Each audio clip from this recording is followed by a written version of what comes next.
अजितदादांच्या चर्चा आम्ही बहिणीच्या परवानगीने सुरू होती असे आज रोहित दादा बोलले. रोहित तुम्हाला काय काय बोलले मी त्याची प्रेस नाही पाहिली, पण आता जर तो तुम्हाला म्हणला असेल तर अर्थातच त्याच्यात तथ्य असणार ना. नाही, अजितदादांच्या अपघाताबाबत 100% हा घातपात आहे असं रोहित पवारांना वाटतंय. तुम्हाला देखील तसं वाटतंय? त्याच्यामुळेच आम्ही इन्क्वायरी आणि डेटा मागतोय. तुम्हाला वाटतंय का शंका आहे की अशा गोष्टी आता दररोज काहीतरी नवीन बाहेर येत आहे, नवीन माहिती बाहेर येते, त्याच्यामुळे आता प्रश्नचिन्ह सगळ्यांच्याच मनात व्हायला लागलेत ना. नाही, पण पवार साहेब अपघात झाल्यानंतर म्हणाले होते की हा अपघात आहे याचं राजकारण सुरू नका.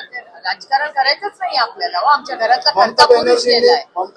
आमचं राजकारण करू कोणाचंच कोणी करू नये, हा राजकारणाचा विषयच नाही. पुन्हा एकदा असं वाटते, पण एक म्हणजे वारंवार अशा बातम्या आहेत की त्यांचे काही आमदार तुमच्या देखील संपर्कात आहेत, साहेबांची तब्येत करायला तुमच्या संपर्कात आहेत त्यांचे काही आमदार. कसं आहे, अहो तुम्ही विसरताय, आम्ही सगळेच इमोशनली पहिली माणुसकी माणुसकी राहिलीये का नाही या देशात किंवा या जगात किंवा या समाजात, या गोष्टी होत राहतील, पण माणुसकी राहिली की नाही. आमच्या घरातला कर्ता पुरुष गेलाय आणि कसा काय, म्हणजे मला तर अजूनही विश्वास बसत नाही. मला त्या नात्यावर क्लोजरच नाही मिळालंय. मी माझ्या दादाला बघितलं पण नाही, मला क्लोजरच नाहीये त्या नात्यावर. म्हणजे सगळे म्हणतात क्रॅश झालाय क्रॅश, सगळं माहितीये, पण एक इमोशनल क्लोजर असतं ना की हे ऍक्सेप्ट करायला की बाबा हे झालंय, आता हे वास्तव आहे. ते वास्तव आम्ही आमच्या डोळ्यांनी नाही ना पाहिलं, आमच्या भावाला नाही ना पाहिला. तर आमच्या आठवणीतला भाऊ आमचा तोच भाऊ आहे जो त्या दिवशी तुम्ही प्रेस कॉन्फरन्समध्ये पाहिलं. काही शपथविधीसाठी काही ठरवून काही दोन नेत्यांनी घाई केल्याचं त्यावेळेस बोललं गेलं. कोणताही संपलं नव्हतं, एवढी घाई कशासाठी? कशासाठी आता त्या सगळ्यामध्ये अडकता? माझं म्हणणं आहे आज आणि उद्या याच्यामध्ये लक्ष देऊया ना. आता इथून पुढे पुन्हा म्युन्सिपल कॉर्पोरेशन मध्ये कसं काम करणार आपण. आता मोठं AI समिट चाललंय दिल्लीमध्ये, त्याचा इम्पॅक्ट काय होणार. US ट्रेड डील चाललंय, त्याच्यामध्ये आता काय होणार. आजच चाललंय की आपण जे पैसे कमिट केलेत अमेरिकेला US ट्रेड डील मध्ये, ते 5 वर्षातच आपल्याला खर्च करायचे. असे अनेक प्रश्न आहेत राज्य आणि देशाच्या. शेतकऱ्यांच्या डेटाचं डील केलं जातं.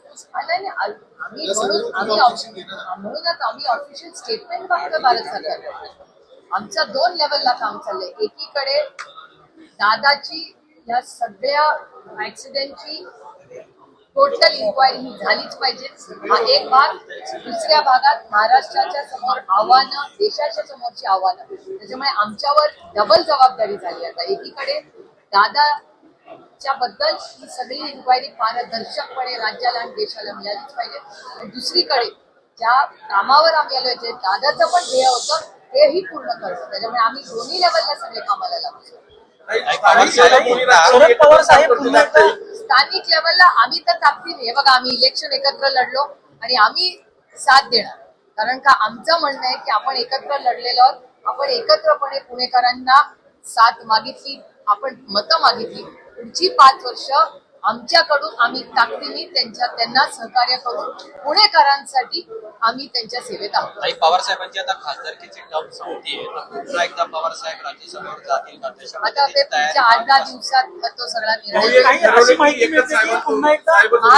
महाविकास आघाडी म्हणूनच आम्ही सगळे एकत्र आहोत, आणि त्याच्यामुळे महाविकास आघाडीमध्ये आता सगळे मिळून पुढच्या आठवड्यात 8-10 दिवसात निर्णय घेतले.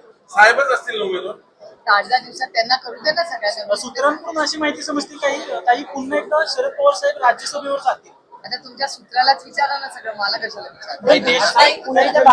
काही राज्य सरकारने आता एक निर्णय घेतला, 5% जे मुस्लिमांना आरक्षण होतं रोजगार संबंधित शिक्षणाला, ते रद्द करण्यात आलेलं आहे.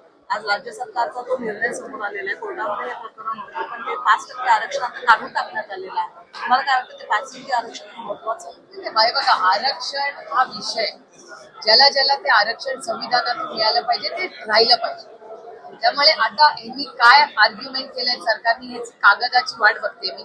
काय नक्की केलं याची माहिती घेऊन तुम्हाला प्रॉपर्टी याच्यावर भाष्य केलंय की भारतातले जे मुस्लिम आहेत ते भारतीयच आहेत, मग त्यांना 5% वेगळं आरक्षण देण्याची काळजी. ठीक आहे, बघा लोकशाही आहे, प्रत्येकाने आपापलं मत मांडलंच पाहिजे. त्याच्यामुळे आपण त्यांनी काय दिलंय, पण ऑर्डर नक्की काय आहे आणि त्या ऑर्डर मध्ये काय ते याचा अभ्यास आम्ही करू आणि नक्कीच त्यांच्या सगळ्यांची बोलू. कारण का माझं म्हणणं आहे की जे आरक्षण ज्याला दिलं असेल ते त्याला मिळालं पाहिजे.